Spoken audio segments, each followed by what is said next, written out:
Today we're covering a game that is responsible for many of the tropes that define the identity of the Zelda franchise. It established the Master Sword, storing things in bottles, breaking pots, chickens. It is without a doubt one of, if not the single greatest entry in the Super Nintendo lineup, and many people even consider it to be the greatest Zelda game ever made to this day. Normally when I do these kinds of videos, I pick the latest or most up-to-date version of a game to make glitching it as difficult as possible.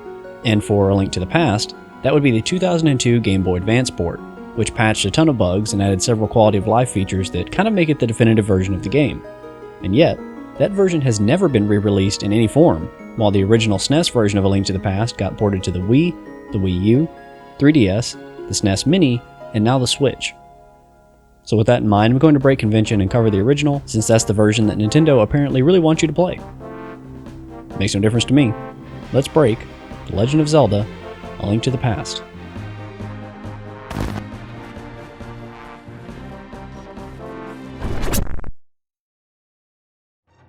Quick note, I am aware that the world record speedrun of this game uses a glitch to clip Link into the wall and waltz right past Ganon to the room with the Triforce and access the end credits in under 2 minutes. But where's the fun in that? For the purposes of this video, I'm setting a rule that we are only allowed to collect the Triforce once Ganon has been defeated by our hand, since I get to show off more glitches that way. If that works for you, let's get into it.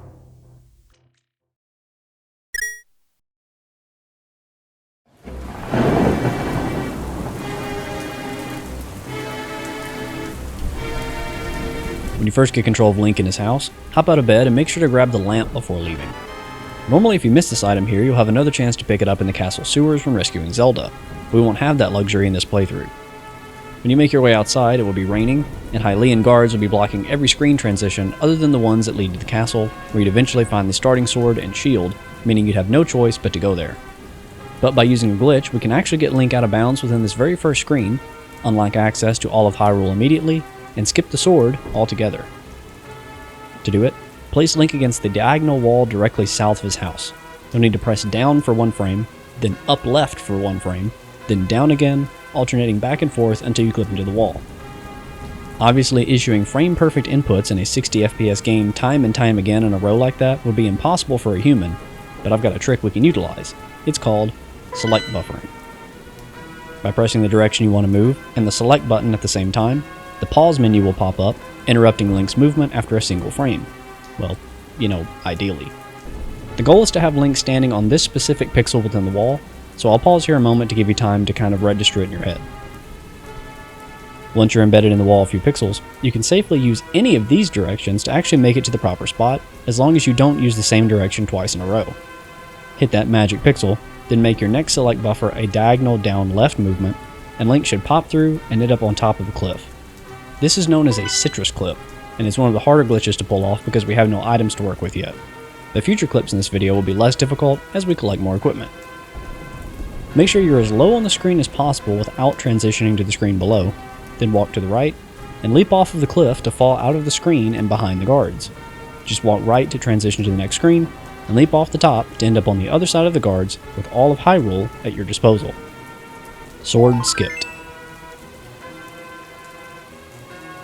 In the GBA version of the game, the lamp's flame can be used to deal 1 point of damage to enemies, but that's not true in the Super NES original, so that means as of right now, we're defenseless. The first thing we need to do is secure a weapon of some kind, and the easiest one to access from this point in time is definitely the bow. So head north across the bridge, then to the northeast until reaching Eastern Palace, the first dungeon of the game. This dungeon goes pretty much the same as normal, making use of pots in lieu of our missing sword. That is, until reaching this room with the anti-fairies circling around this hidden switch. You're supposed to kill every enemy in the room to make them disperse, but in this room, there are more enemies than pots, meaning no matter how accurate we are with throwing them, we will always come up short. Thankfully, there's an exploit we can use to avoid getting soft locked here.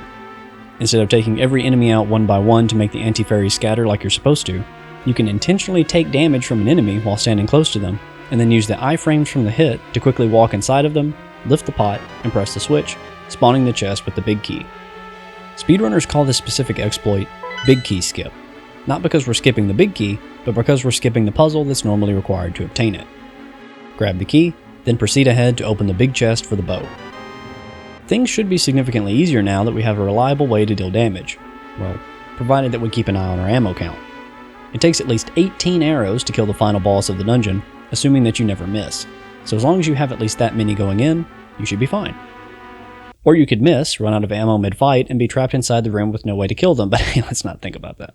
Take out the Armos Knights, then grab the heart container and pendant to be sent back outside with your first dungeon completed. Now that you have the pendant in your possession, head west to Sahasrara's house and talk to him to receive the Pegasus Boots, an item that not only can be used to traverse the world more quickly, but also makes clipping out of bounds much easier. For now, the game knows that we still haven't rescued Zelda, and it's still raining outside. While the game is in this state, every 60 seconds text will pop up on screen with Zelda reminding us to go to Hyrule Castle. This gets pretty annoying, so let's take care of that right now. We could go in through the castle sewers and pick up the sword like the game wants us to, but with unrestricted access to Hyrule, I have a better way in mind. Head to Kakariko Village, then to the right where the blacksmith's house is located. Enter the cave below it, and go to the diagonal wall on the left. We're going to Citrus Clip again using the same technique as before, but you can't pause the game with the select button while in caves if Zelda hasn't been rescued yet. I don't know why that's a thing, but it is. So instead, burn through all of your magic power by spamming the lamp, and you'll get a pop-up telling you you're out of magic, which effectively pauses the game in the same way the select button would. This is called, what else but lamp buffering. Once again, you want to alternate between pushing down for one frame, then up left on the next, back and forth, this time until Link reaches this specific pixel location. When performing a Citrus Clip, you can actually choose whether you want Link to be teleported upward or downward based on how deep you force him into the wall. A downward teleport will occur when Link is forced 6 pixels into the wall, and an upward when he is only forced in 5. In this case, we want an upward teleport. So once again, make sure to be standing on this exact pixel location, and then buffer down left just like with the sword skip. Only this time, since we're only 5 pixels in, Link should teleport up and then suddenly leap through the left wall as though jumping off of a ledge. And now that we're inside the wall, we can go pretty much anywhere in the game that we want. The state we're in now is something known as the Exploration Glitch, and it is the holy grail of A Link to the Past. Walk up and oh look at that, we're in the 6th dungeon of the Dark World. Okay, yeah, I should probably explain what's going on here, or the rest of this video is going to make 0 sense. So, if I were to show you a map of every Light World screen, organized by how it appears in the game's memory, it would look like this. Pretty familiar, right? If you were to walk from, let's say, this tile to the right, then the one to the right of it would load. Basic stuff. Here's a map of every Dark World screen, organized by how it appears in the game's memory. Same thing's true here. You walk off screen in any direction, and the tile that follows in that direction loads next. But here's where we throw a wrench in things. This is the map of every dungeon screen, organized by how it appears in the game's memory. There's some Hyrule Castle up here in the upper left corner, and the rest of it's down here. Ice Palace is this weird, tall and skinny thing all along the right edge, and half its rooms are completely empty and unused. The Tower of Hera is divided into 5 different chunks and barely recognizable.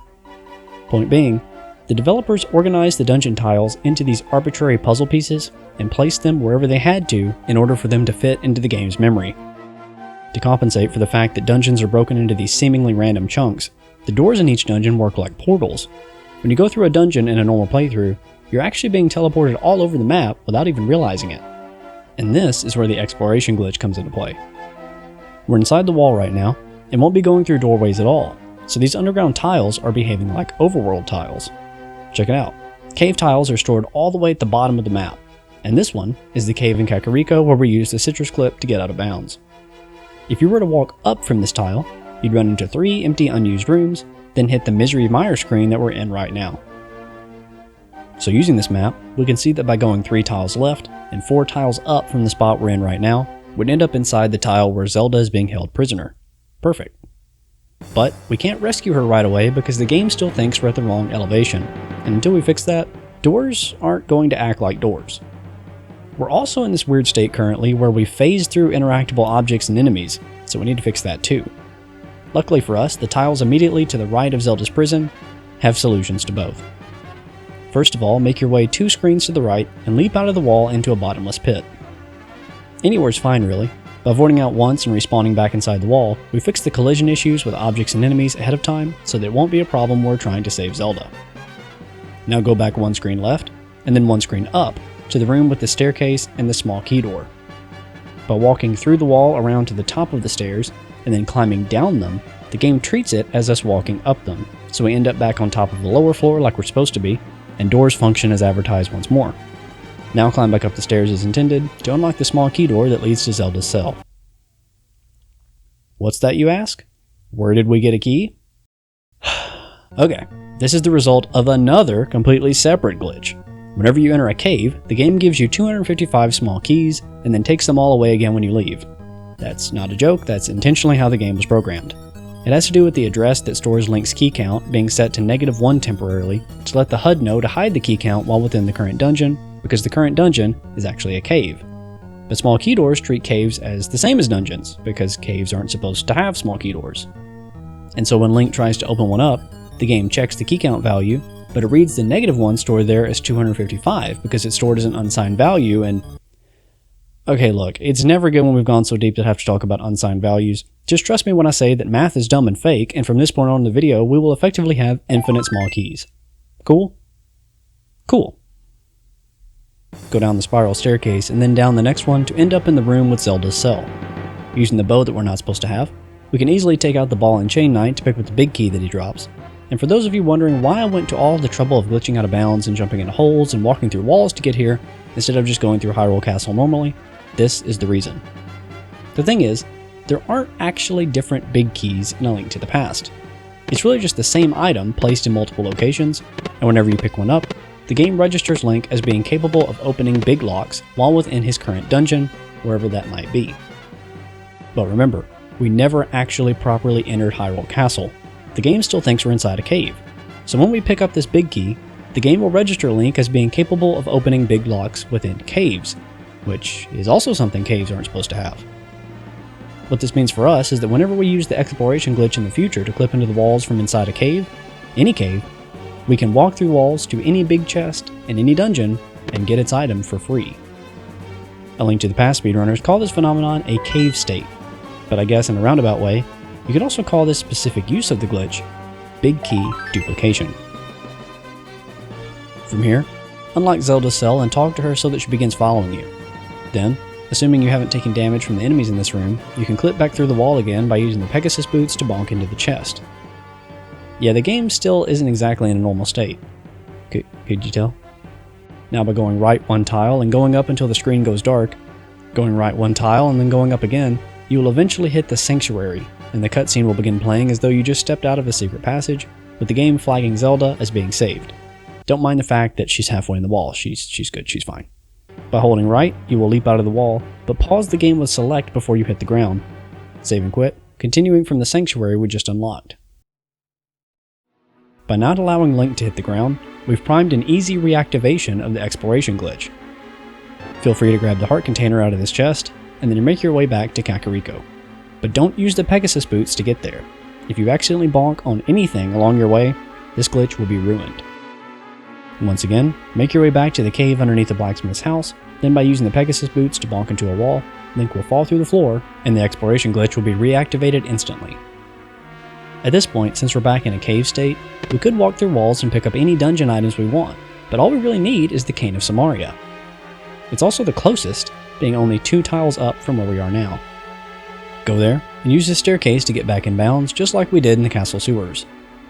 One screen to the right holds the big chest, which we can open for free thanks to the big key we duplicated earlier. From here, we need to go left 4 times. Now you want to go down one screen, climb the spiral staircase, and then clip into the lower leftmost diagonal wall. Even though we still don't have a sword, saving Zelda for some reason unlocked the ability for Link to swing his arm with B as though he does. This won't actually deal damage to enemies or anything, but by pressing B at the same time as you press your movement direction, you can sword buffer, which is functionally the same as select or lamp buffering, but it's much faster. The specific pixel location we're looking for this time is here, because we want to trigger a downward teleport that will clip us into the tile directly south of us, which just so happens to be the fairy room of the Tower of Hera. That's perfect because we're headed to the Dark World next, and the lack of a moon pearl is going to be our next problem. Hit the star switch, then drop down this hole and you'll land directly in front of the big chest. Man, I could really get used to this infinite big key thing. We don't need the pendant, so there's no reason to complete the dungeon. make your way out the entrance, and then all the way to the cave at the beginning of Death Mountain. We may be sequence breaking this game to hell, but we still need to rescue the old man and pick up the mirror. Do so, and you'll also unlock Death Mountain as a respawn point when you save and quit the game, which is huge for us because we have no other means of getting here at this point in time.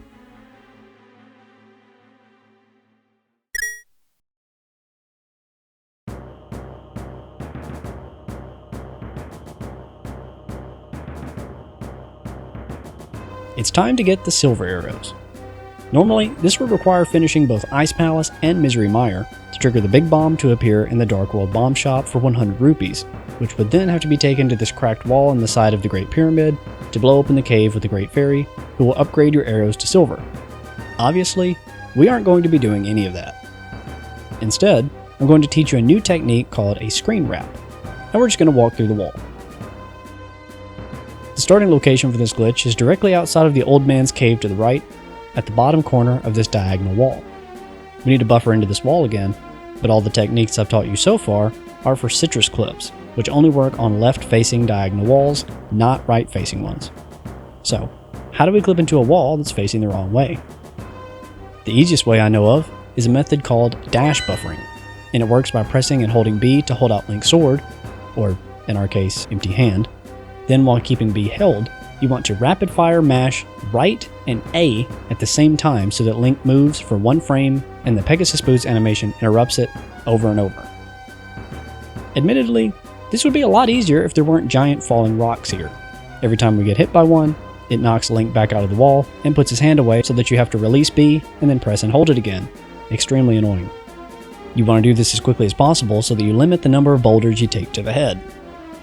Eventually, Link will be far enough into the wall that he should leap out of it, and this particular location is so close to the bottom of the screen already that he will just fall past the bottom of the screen and reappear at the top of it. You may notice that collision is behaving weird, and that's because even though the screen is locked to this tile, Link is actually one tile north, where the Tower of Hera and Portal to the Dark World are. Walk south until you wrap the screen for a second time, and then take Link to this spot on the screen to trigger the portal on the tile above. Once you're in the Dark World, walk south, wrapping the screen 2 more times. Then take Link to the left before finally using the mirror while standing specifically on the left corner of this patch of dirt on the ground.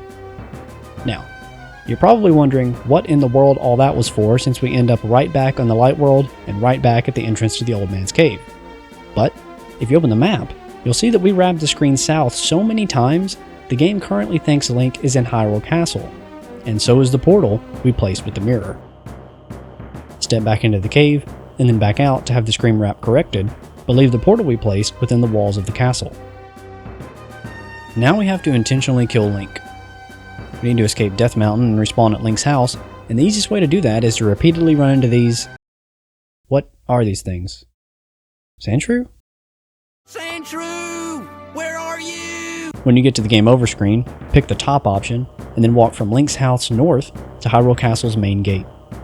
Step into it, and Link will be transported on top of the sealed Great Fairy Cave in the Dark World, which should push him inside and allow you to toss the bow into the pool of water for the silver arrow upgrade.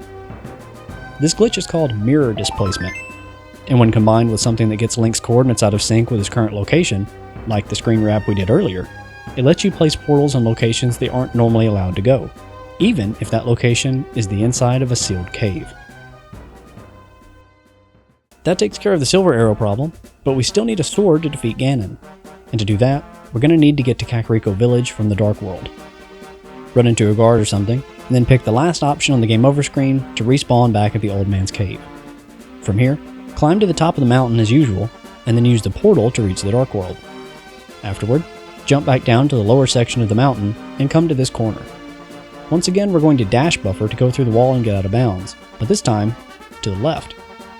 Once you leap out of the screen, briefly press up and then perform a full dash with the Pegasus Boots to cause Link to bonk against the wall and force a transition to the screen below, giving us access to all of the western half of the Dark World.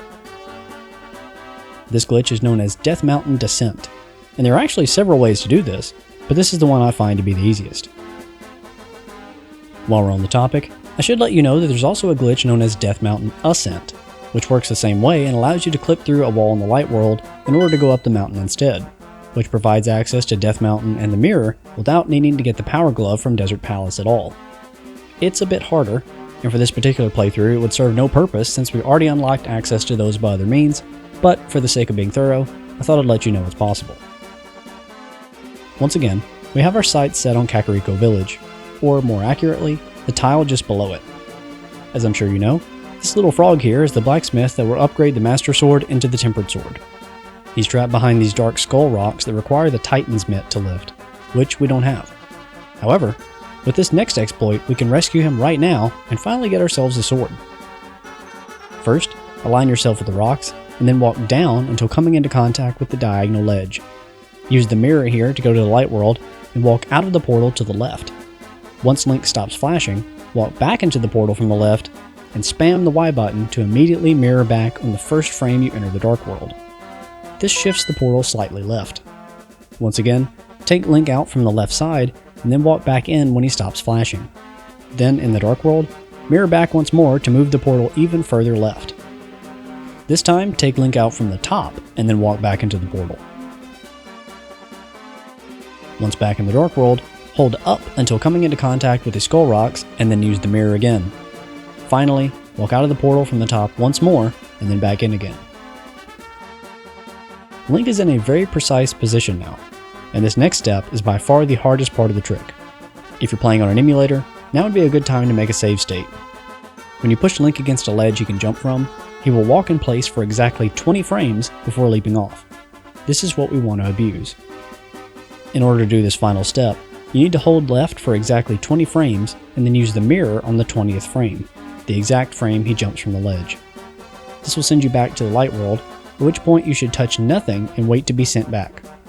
Now when you return to the Dark World, if you use the mirror on the correct frame, you should be able to hold up to walk up to the frog and talk to him to have him begin following you.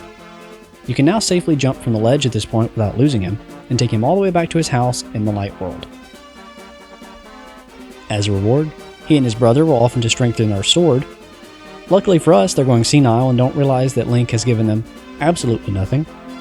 So now you can leave the tile and return to have the blacksmith duo give us the Tempered Sword, despite the fact that the Master Sword is still resting comfortably in the Lost Woods. With that, we have all the items we need to kill Ganon. It's just a matter of getting to him. For now, leave the portal to the Dark World right where it is, and go into the Kakariko bar from the back entrance to loot this chest for an empty bottle. Now head east and visit the witch's hut to buy a blue potion. I know that might raise an eyebrow, but trust me, this blue potion is going to be very important for reaching Ganon.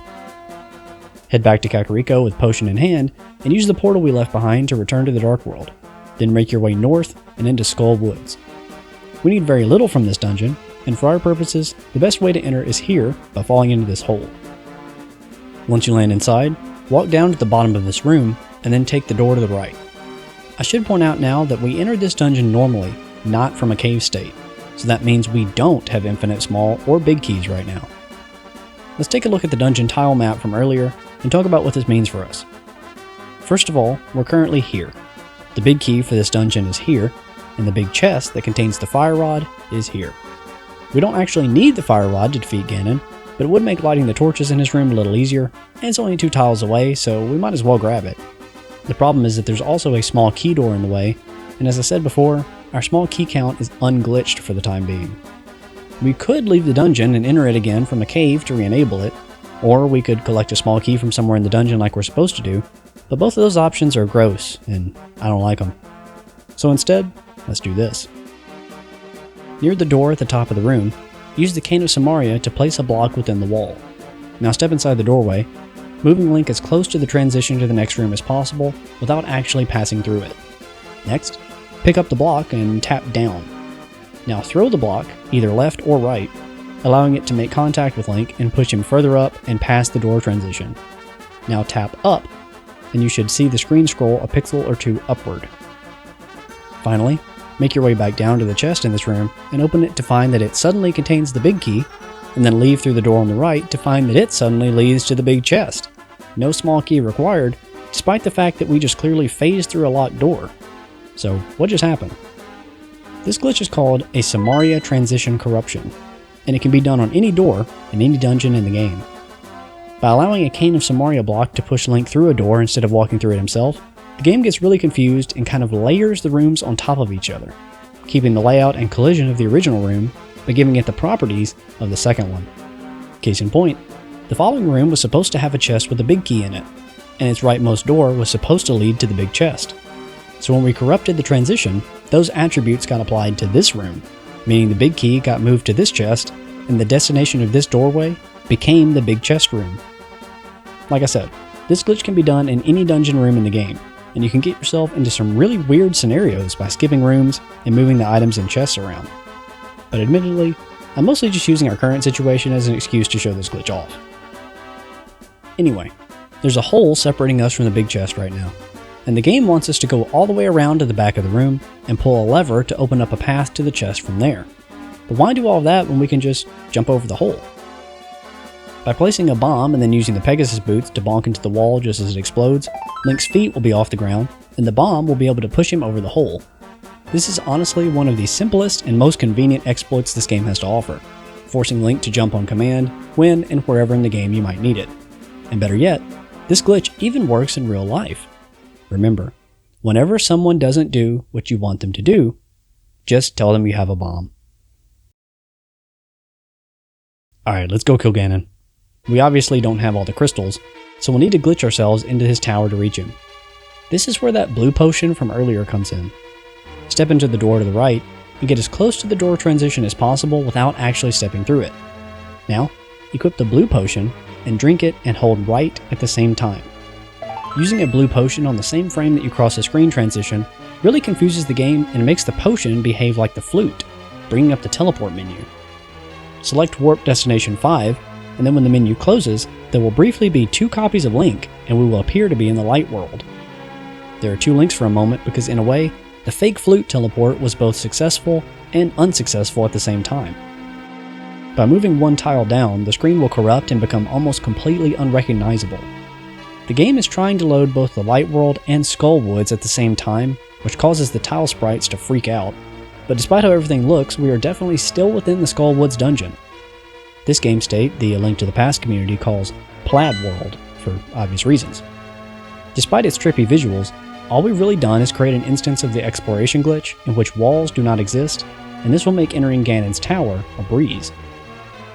Using the dungeon tile map for reference, you can see that by moving 3 tiles to the right, we end up here, just in front of the first big key door of Ganon's tower. It's true that we don't have Ganon's tower's big key, but remember, the game still thinks we're in Skull Woods because we never properly left the dungeon, so the Skull Woods big key will work just fine. This is one of 2 big key doors we need to open, the other being the one that leads to Aghanim's boss room itself. To get there, go up until the palette changes from pink to gray, and then transition right 2 more times until reaching this room. This mess of sprites at the top of the room is actually a spiral staircase, and by taking it up, we'll reach the top of the tower. Now go left in this room, as you would normally, and open up the last remaining big key door. You can enter the boss room now, but because we never properly entered Ganon's tower, Aghanim is not there, and the boss fight will not start. Like it or not, we do have to properly go through the entrance to Ganon's tower at least once in order for Aghanim to show up. But that doesn't mean we have to collect all the crystals. Use the mirror to teleport back to the entrance of Skull Woods and get out of Plaid World. Now die to the enemies in this room and save and quit rather than save and continue. Reload the game and choose to start either at Link's house or the Sanctuary. Now go back to the Witch's Hut and buy a green potion this time. There is no reason you have to do this step now if you have more than 1 bottle. In that case, you can actually buy the blue and green potions at the same time, before going to Skull Woods. I just decided to reuse the one that we have already for the sake of time efficiency. Die once more, then start at the mountain cave on Death Mountain. To glitch ourselves into Ganon's tower, we're going to use a modification of the screen wrap glitch from earlier. And as a bonus, this version is even easier to pull off. Climb to the top of the mountain, and enter the portal to the Dark World. Then make your way all the way back to the bottom, and come to this location. Line Link up with this wall, and then walk left until coming into contact with the cliff's edge. Once again, we want to dash buffer by pressing the A button and left at the same time for 1 frame only on repeat. Once Link stops going further into the wall, then you can hold down and right to jump down past the edge of the screen and wrap back up to the top. Link is now standing on the staircase that leads to Ganon's tower, and by holding up, we skip into the final dungeon of the game with 0 crystals and can head straight for the final boss. As you probably know, working your way to the top of Ganon's tower normally requires fighting the 3 Light World bosses over again. Since the big key doors are all open, that lets us skip collecting the big key altogether, which in turn lets us skip the Armos Knights. The other 2 are up ahead and still in our way, but luckily for us, we have that green potion. Make your way through the dungeon as usual until reaching this room with the firing cannonballs. The game wants us to go north from this room to climb the tower higher, but go south instead. This is a hidden room with a few fairies that exists as a reward for players that know how to use the Pegasus boots to jump gaps, but for us, it's much more significant than that. First, make sure that you've used some of your magic, then equip the green potion, and drink it just as Link crosses the door transition. If you time it right, this will happen. This glitch is known as Yuzuhara's Bottle Adventure, discovered by the Japanese speedrunner of the same name, and it allows you to skip rooms within the game's internal dungeon layout while transitioning through doorways. If you take a look at the bonus room with the fairies, the room directly north of it is the one we were just in with the cannonballs, and the room we are in now is one tile north of that one. Okay, great, but what did this glitch accomplish? Why not just make our way to this room normally? Well, you absolutely can if you really want. If we took the stairs out of the cannonball room like the game intends for us to, it would lead to this room, which in turn leads to an impressive 19 other rooms, as well as the other 2 Light World mini-bosses, before finally ending up in the very same room we're in now. By using the green potion glitch in the fairy room, we skip by far the majority of Ganon's tower, and can climb the stairs directly ahead and face Aghanim right now. I know you know how this fight works, so I won't go into too much detail. Knock his magic missiles back at him to have Ganon emerge from Aghanim's body, at which point Link will be transported to the top of the pyramid as normal, and a giant hole will open up, which leads to the final phase of Ganon's fight. Which reminds me, because there is an explicit animation of Ganon emerging from Aghanim, I'm considering Aghanim to be Phase 1 of Ganon, and a required kill for the purposes of this challenge. But this video would have an entirely different route if you didn't care to fight Aghanim. He is by no means required to finish the game when glitches are in play. Anyway, as it turns out, defeating Ganon with the green tunic and only 5 hearts is actually pretty hard. If you're a veteran of this channel, you'll know that this fight is nothing compared to the stuff we've done here in the past, but yeah, I actually died several times attempting this. I should mention, there exists a glitch where you can damage Ganon with a frame-perfect spin attack while he's teleporting and skip collecting the silver arrows, but that extends the fight by an additional 14 cycles, and the fight with our limited health is hard enough already. Besides, I think clipping into the pyramid cave to get the silver arrows early is a cooler glitch anyway. The fire rod should lend a hand making sure that the torches stay lit, and the silver arrows should put Ganon down in short order, opening the door to the Triforce and the game's end credits. Ganon defeated, and A Link to the Past beaten, with a fraction of the required items and only 2 of its 13 dungeons completed. I want to thank everyone that made it this far. This is one of the games from my childhood, and while researching and testing it, I was just as surprised as you by some of the things you can pull off once you know what you're doing. While I've got you here, I guess I should mention, I recently upgraded the rewards for people who support the channel through either Patreon or YouTube membership. You guys are the reason I'm able to keep doing what I'm doing, and anyone interested in supporting the channel through either platform gets a ton of new rewards now. As always, hope this video has been a pleasure, and wait. Do you hear that? What's that sound? It sounds familiar.